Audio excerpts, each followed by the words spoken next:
How's it going, folks? Graham Gius and Matthews here from WrestleRant Radio, bringing you an exclusive review of NXT TakeOver Toronto tonight, from tonight, November 19th, 2016. This should be up by the end of the night, we'll say. Probably not, at least after midnight anyway. But anyway, so WrestleRant Radio goes up every single Friday on nextairwrestling.net. We talk about Raw, SmackDown, the latest episode. Tommy Sharp and I, we previewed TakeOver, we previewed Survivor Series. We talk pretty much everything going on in the world of WWE for a solid hour more often than not.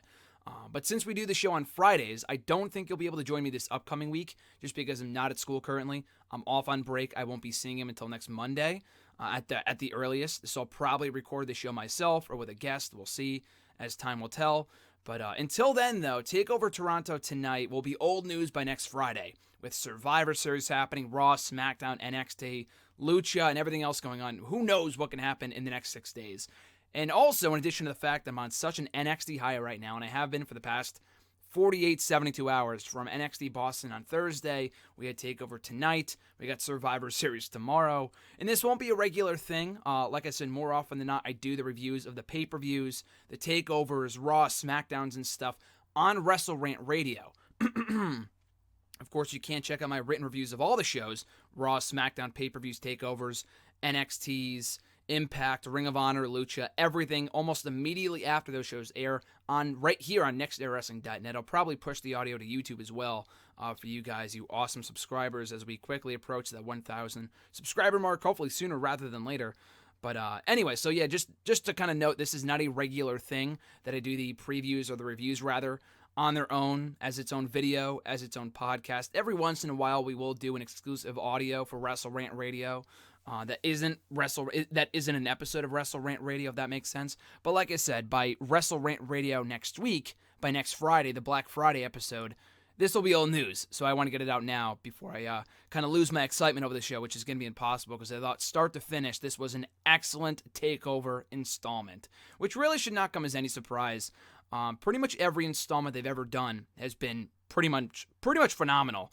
I cannot name one bad TakeOver. I think we've had 13 from Arrival to Toronto tonight, and I could not tell you one that fell below expectations. Some have obviously been better than others, but having been at Brooklyn 1, Brooklyn 2 from August last year and August this past year, we've had so many good ones in between then, from, The End to Respect. I loved London. I loved Our Evolution from 2 years ago. This one tonight I think ranks up there as one of my favorites. I thought there really wasn't a bad match on the card. Every match I thought on this show, all 5 matches delivered in one way or another. And it really wasn't all that predictable of a show. I think in the end I went 2-3 with my predictions. And I'm usually a lot better with NXT. And it's not that their predictability is a bad thing. More often than not, their predictability is a good thing, that it leads to good storytelling. It's not always a bad thing in that it kind of sets up future storylines and stuff like that. But they really left me shocked tonight on this show. With a lot with what they did, and not in a bad way either. So we'll talk about that as we go along. But anyway, so before we get started here, like I said, WrestleRant Radio, new episodes go up every single Friday right here on nextairwrestling.net. If you're listening on YouTube right now, be sure to check out the website for full written reviews and audio reviews of every one of these shows on nextairwrestling.net. So let's get right into the review, guys. Kicking off the show, Bobby Roode versus Tye Dillinger. RJ and I, at RJ_Mar, so we got a quick preview. Not really a quick preview, but we got a sneak peek of the match when we went to NXT Boston on Thursday, which was a fun time. I've been to over a dozen shows this year. NXT has provided some of the best wrestling I've seen all 2060 year round. But that was a great show. We got a sneak peek of this match at that show. Tye Dillinger versus Bobby Roode, 2 Canadian favorites, 2 Canadian hometown favorites. And both guys, obviously, you don't need me to tell you this, got an amazing reaction from the get-go. As soon as they came out there, they got a strong reaction from their Canadian crowd, specifically Bobby Roode. You know Tye Dillinger's going to be over with the whole Perfect 10 thing. But Bobby Roode's been over since day one, since he arrived in NXT. Only a few short months ago, too. And I talked about this with Tom after the air, after we recorded WrestleRant Radio yesterday. And I said, this guy is such a fucking star. It really blows my mind that he's not on the main roster already. And I know AJ Styles is AJ Styles, that his record, his resume really kind of speaks for itself. But Bobby Roode, when you really think about it, is not that far behind. I know he spent a lot more time. I mean, he was in TNA for just as long as AJ Styles. Not quite as long, but And he didn't wrestle in Japan and other promotions like that. He was never in Ring of Honor.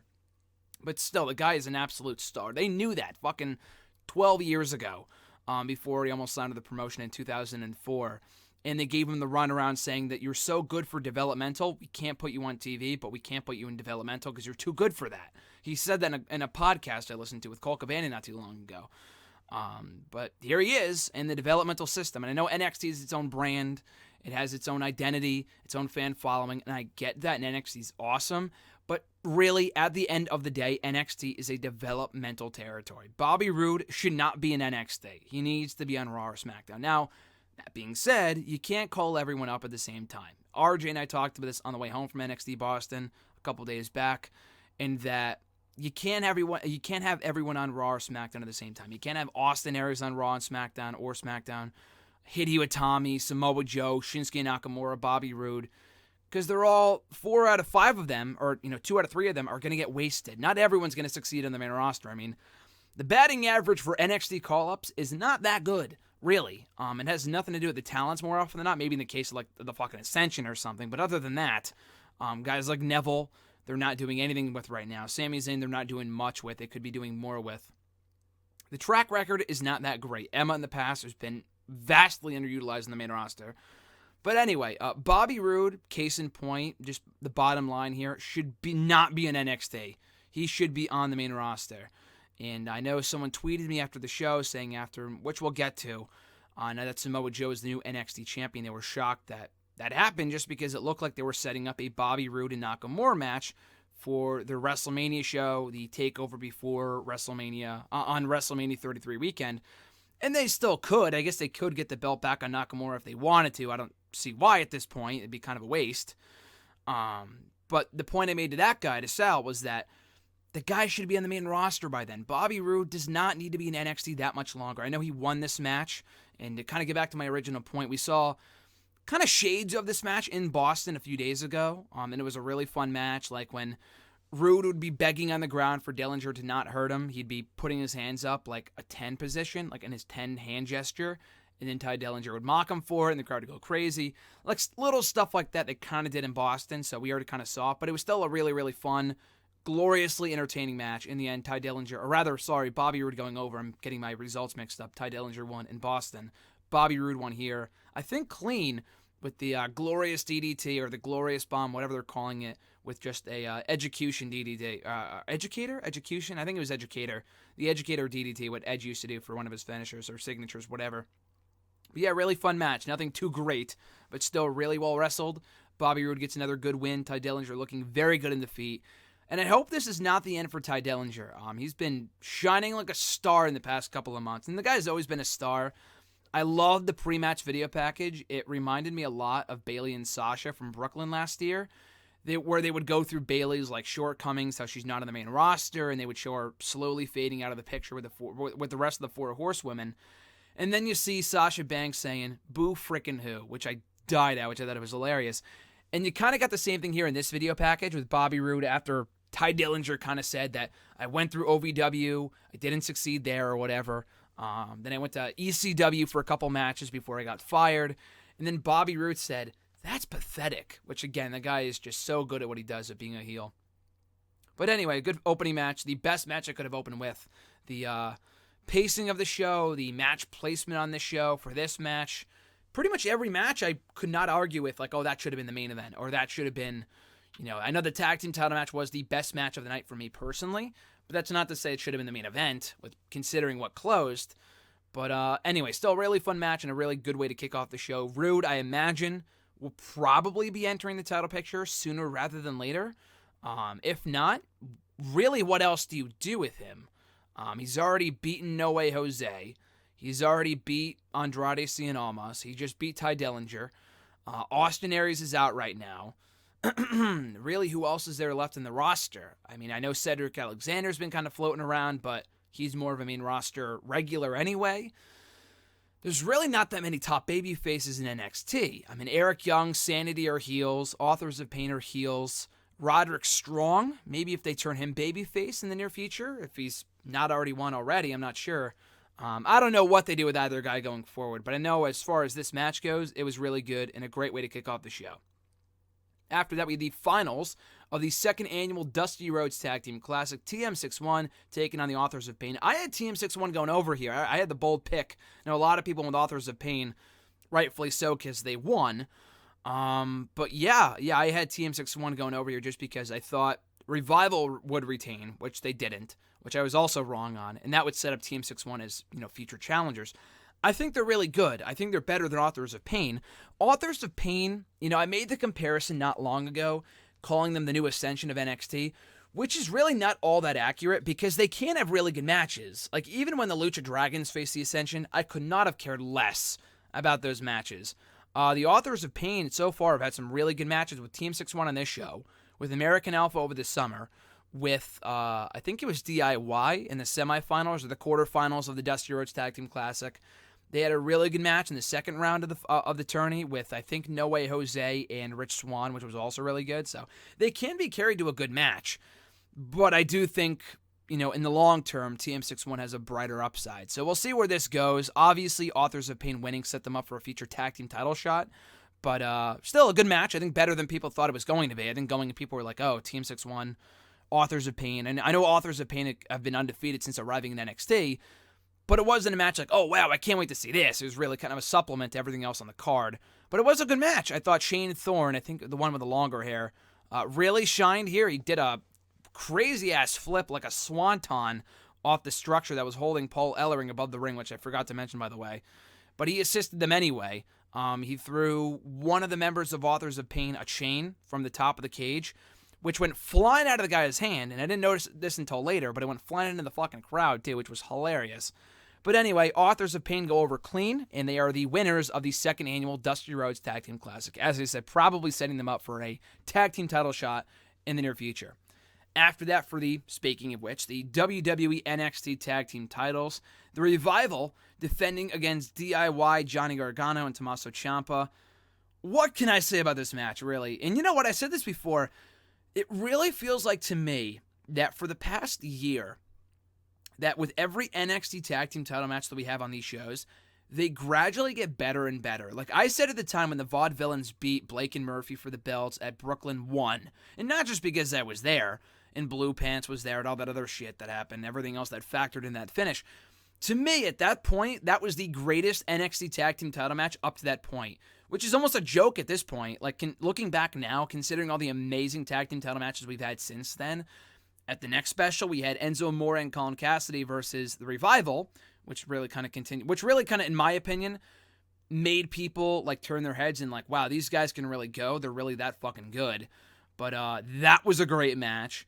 The American Alpha Revival match from Dallas was even better. That was a lot of fun. The end match, the rematch at the end, I thought was even better. And then DIY and the Revival killed it in Brooklyn, and this match was even better.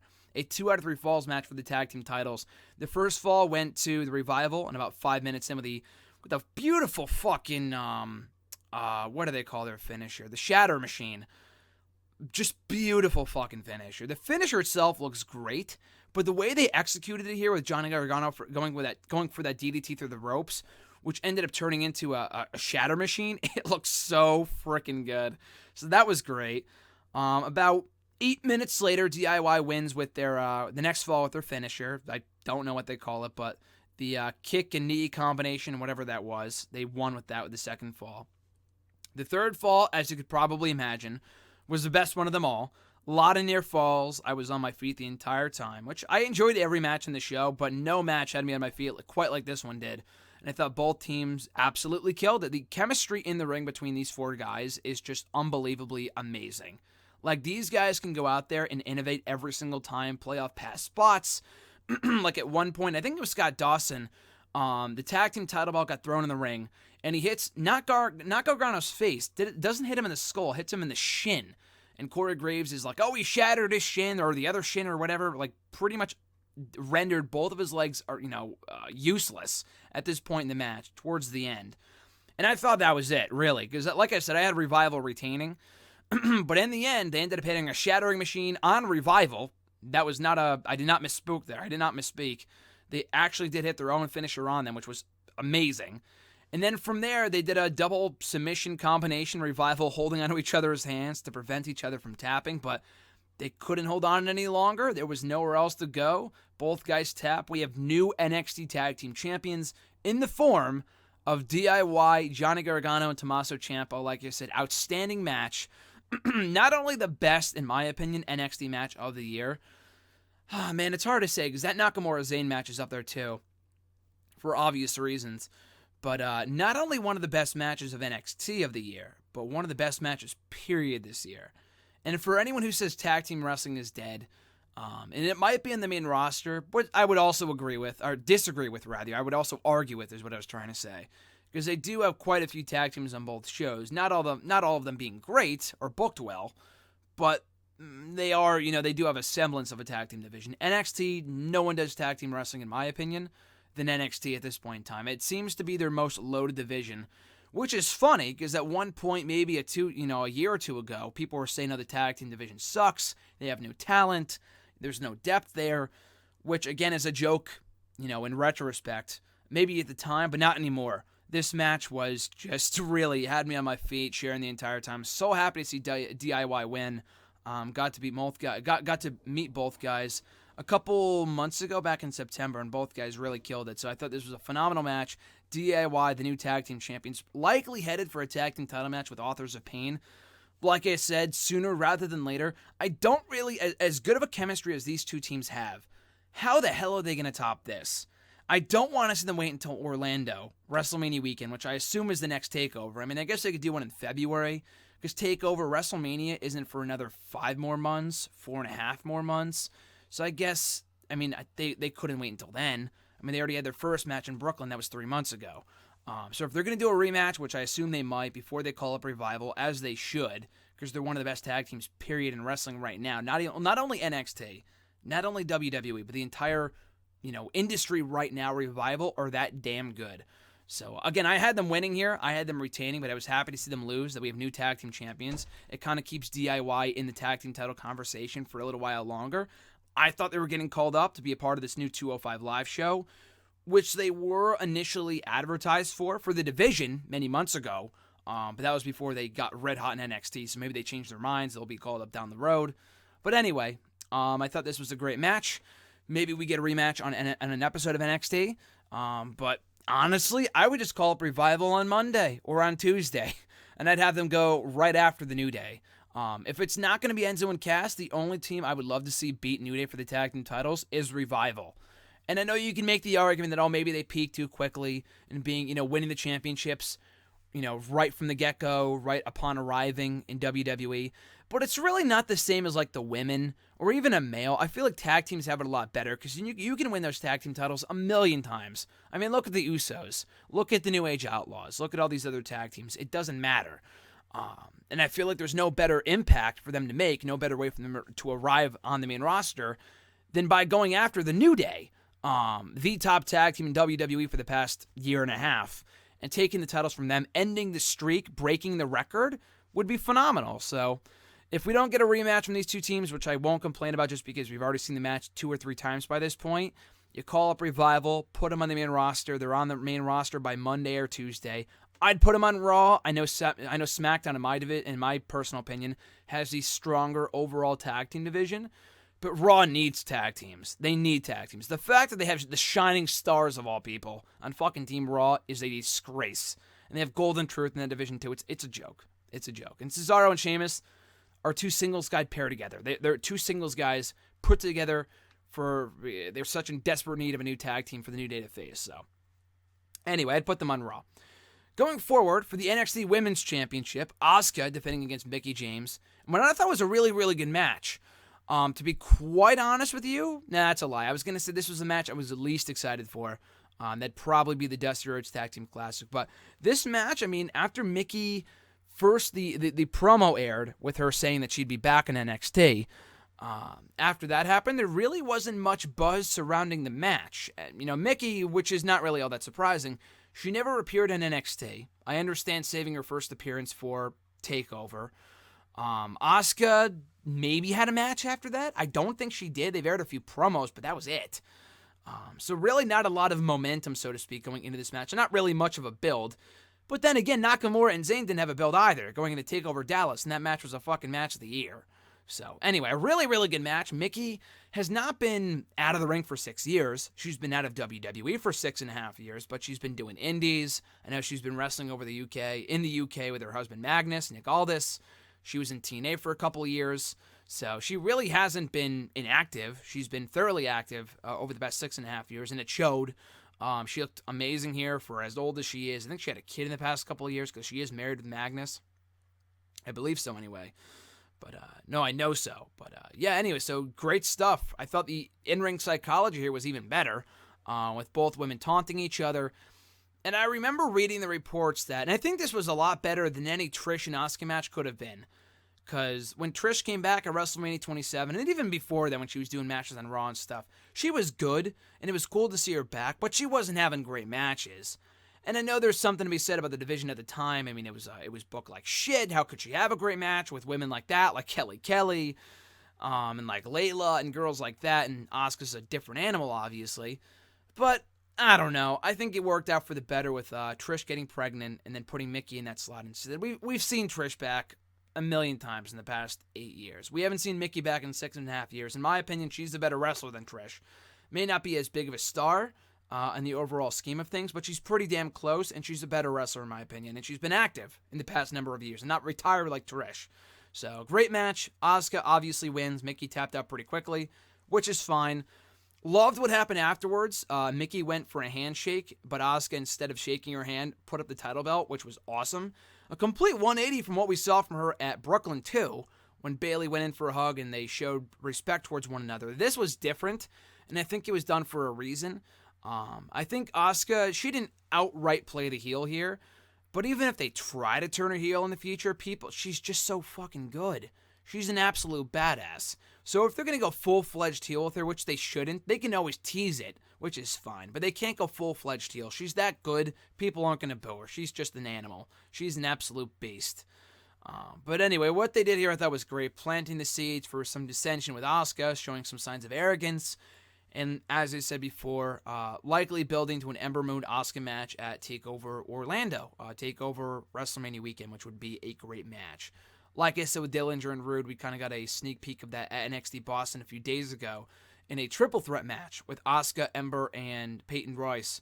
And whenever Asuka and Ember were in the ring at the same time, which wasn't a lot, they kind of kept it limited, but it was really good, and you can sense the magic in the ring whenever they locked up. So hopefully we do see that match at some point.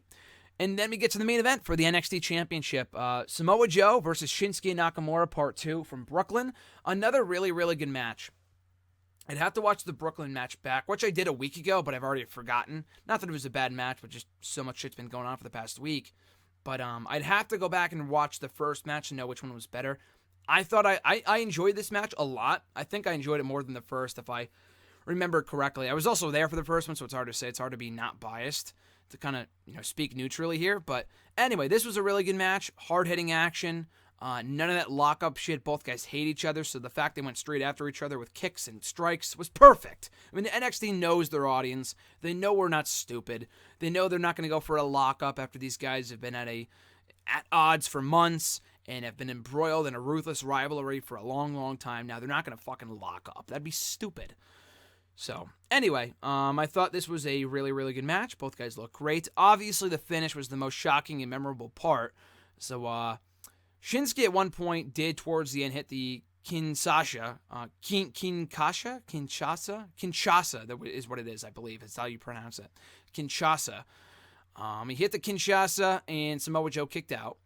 Samoa Joe brought him out to ringside. The referee was distracted or something. Joe hits him with a low blow with a Uranagi on the steel steps. That's going to hurt in the fucking morning.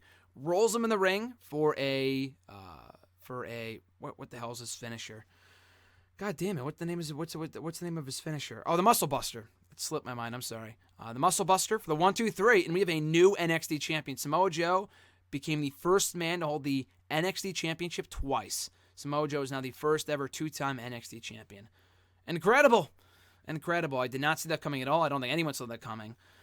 I did say this I don't know if I said this in the prediction article. I did say it. I think I did. I'm pretty sure I said it in the prediction article. I know I said it on WrestleRant Radio. I've said this multiple times. In that I know it seemed like a predictable result, but it wouldn't be the first time. And you look at American Alpha, Remember, they won the belts in Dallas, amazing moment. They were great tag team champions.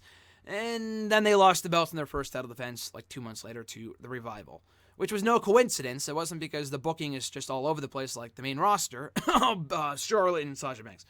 But it was because American Alpha was headed to the main roster. So it really only made sense to take the titles off of them when they did. So, I mean, that being said, could Shinsuke Nakamura be main roster bound by the end of the week? Could we see him on Monday? Could we see him on Tuesday? Could we see him tomorrow? That's really the money question right now. I would say yes. Otherwise, I don't know why you would take the title off of him.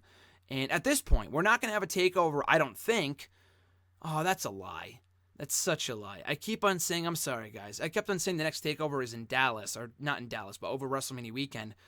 We're obviously having one Royal Rumble weekend. They have yet to announce it, but I imagine we are, just because they announced the new format for the pay-per-views just recently. And I think they're having one in Texas. I'm not sure. I know they're having one at WrestleMania weekend, but whatever.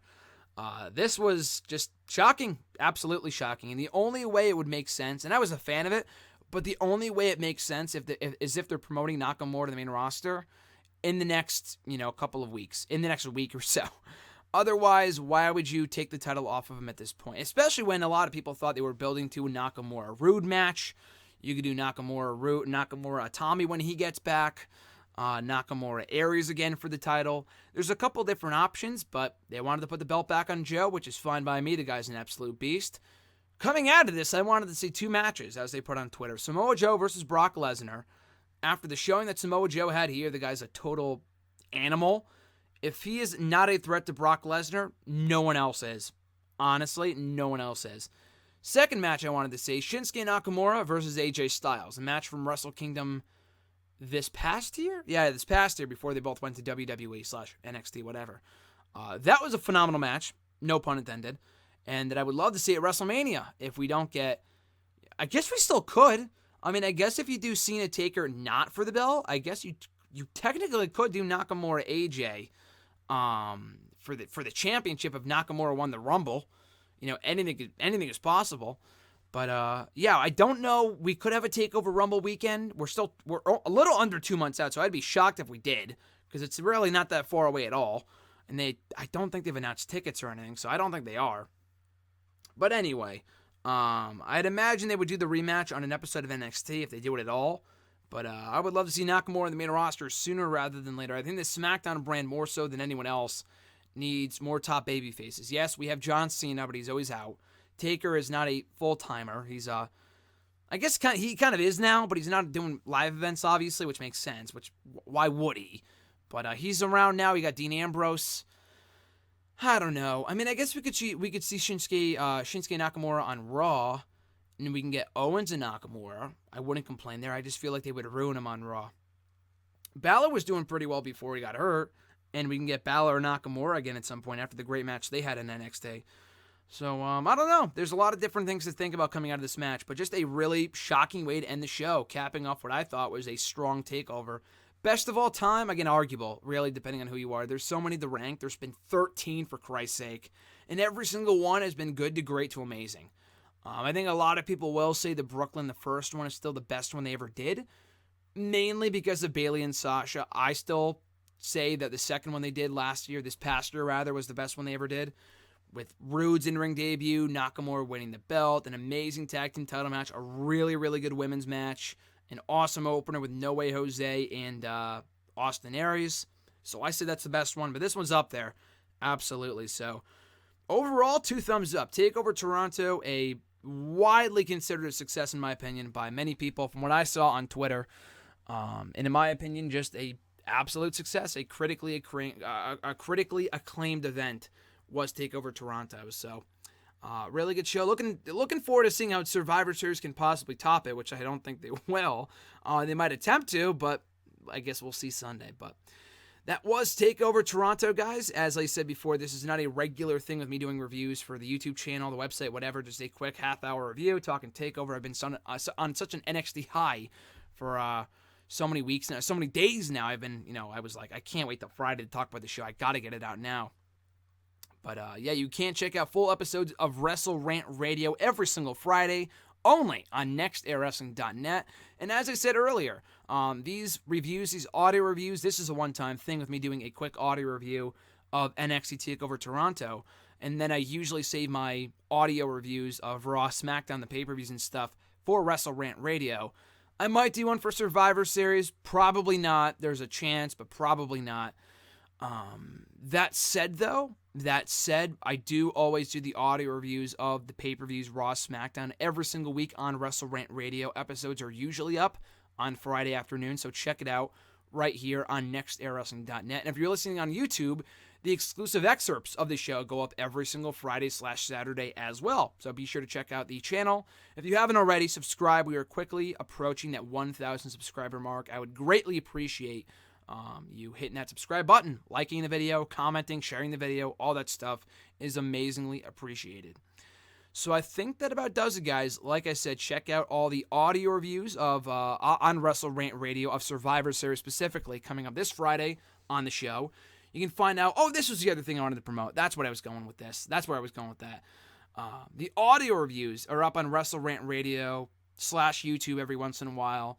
But you can catch my written reviews of the shows, as I said, of Raw, SmackDown Live, NXT, Impact Wrestling, Ring of Honor, Lucha Underground, the pay-per-views, the takeovers, and everything else in between, almost right after they happen on the website at nextairwrestling.net, the one-stop shop destination for all things WWE, TNA, Ring of Honor, Lucha, NXT, and everything you can possibly imagine. Live notes from NXT in Boston on Thursday. My written review of this show should be going up almost as soon as I'm done recording this. I'll be working on that written review. So anyway, guys, be well. Have an amazing rest of your Survivor Series weekend. Try to enjoy the show on Sunday, even if it's not as good as this show, which I don't think it will be, but they could try. I'm still excited for it regardless. Enjoy Raw and SmackDown on Tuesday and Monday, respectively. It's going to be a long-ass weekend. And most importantly, if you're an American, have an amazing Thanksgiving on Thursday. And if you're not an American, have a great Thursday. So that being said, guys, I'm Graham G.S. Matthews, and I'll catch you folks down the road.